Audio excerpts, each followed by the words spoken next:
He's the mastermind of one of the biggest Ponzi schemes ever.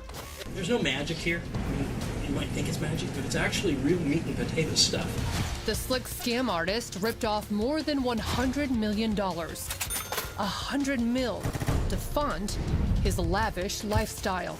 He drove a fancy car, he dressed well, waterfront mansion, corporate jets.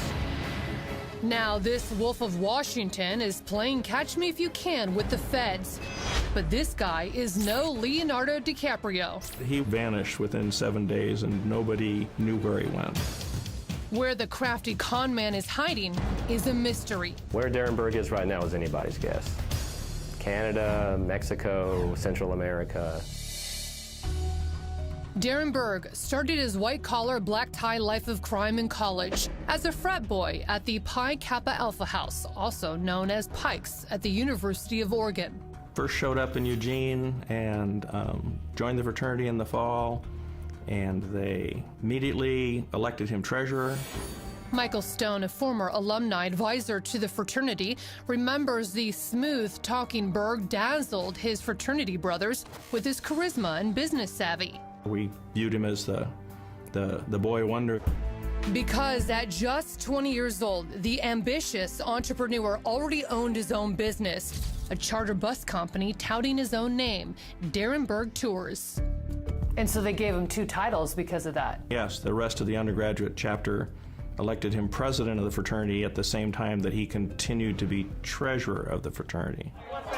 But while his fraternity brothers were guzzling beer, Berg was busy funneling Pike House money into his own bank account.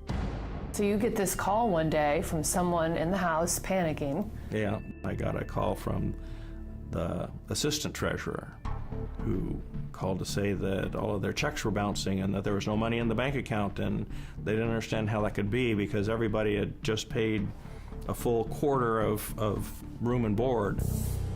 Stone was concerned, so he stopped by the Pike House to inspect the bank records that Berg kept tucked away in his room. And sure enough, the balance was 0. He came home at the time that I was looking at the financial records in his room, and he kind of went ballistic.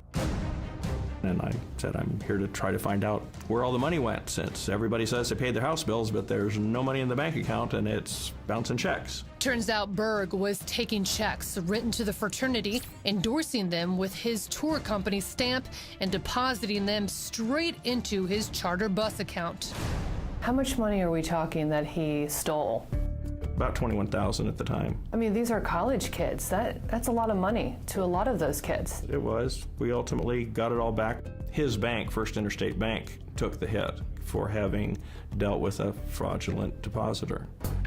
Stone called the cops and the DA about what he considered straight-up embezzlement, but Eugene police never pressed charges, and you won't believe why. Darren's defense was that he had spent all of this money on behalf of the fraternity, and he was merely reimbursing himself. Lane County District Attorney and the Eugene Police Department felt that that was a good enough defense that they didn't need to investigate. Berg escaped an indictment, and then, just like the rent money he stole, he simply disappeared. Well, he's living in this house, and everyone's looking at him like, where's our money? Did he leave? He was gone and out of town within 7 days. Nobody knew where he went.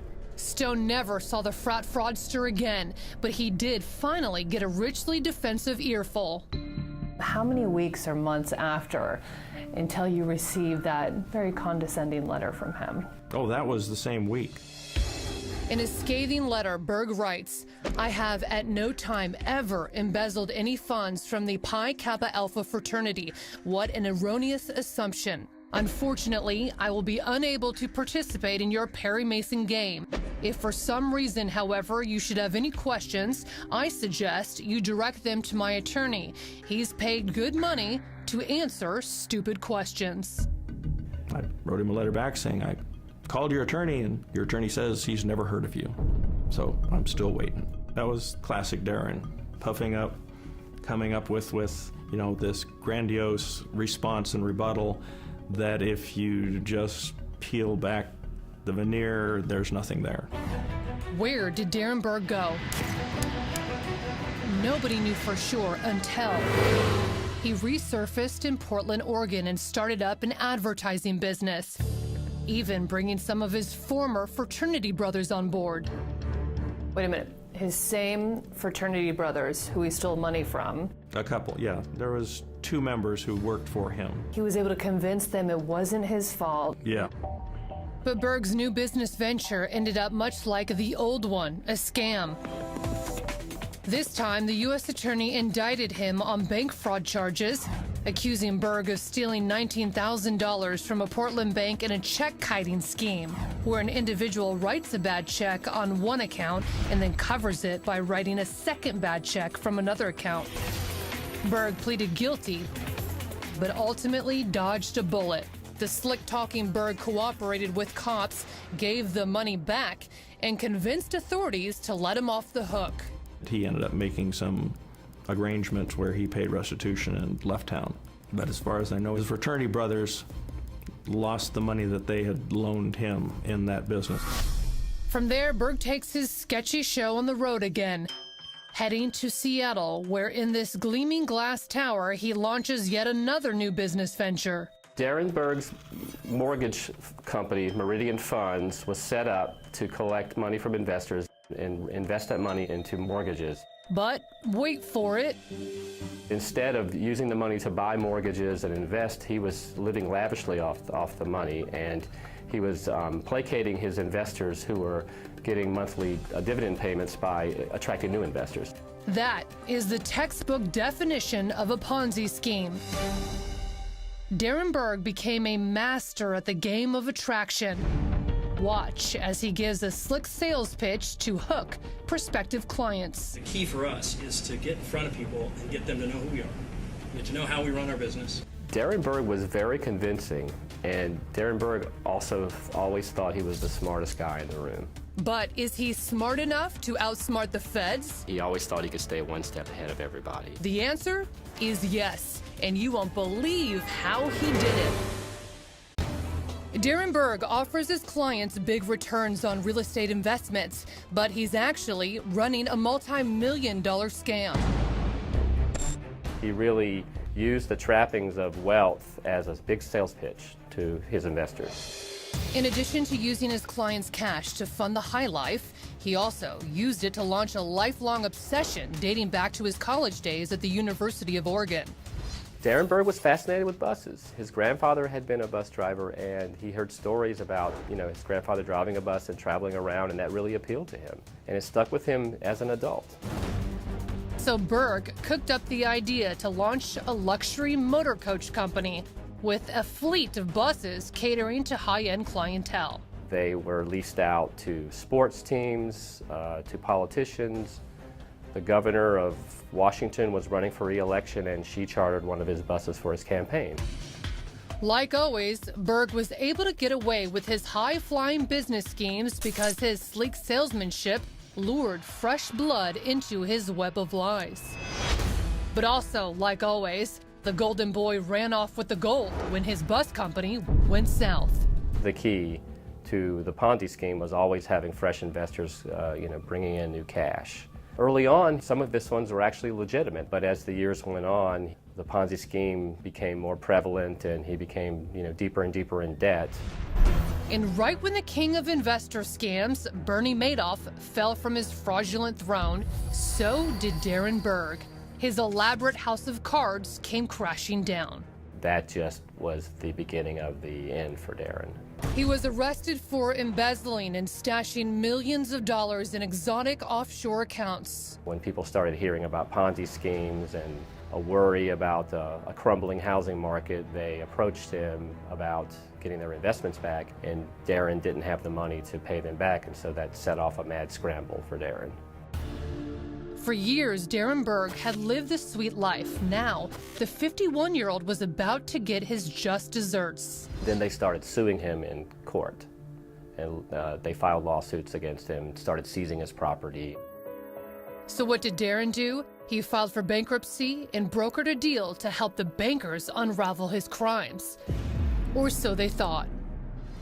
The authorities allowed Darren Berg to participate with investigators. The rationale was that it was a very complicated scheme, lots of accounts, lots of paperwork, and who better than Darren Berg to help them decipher it.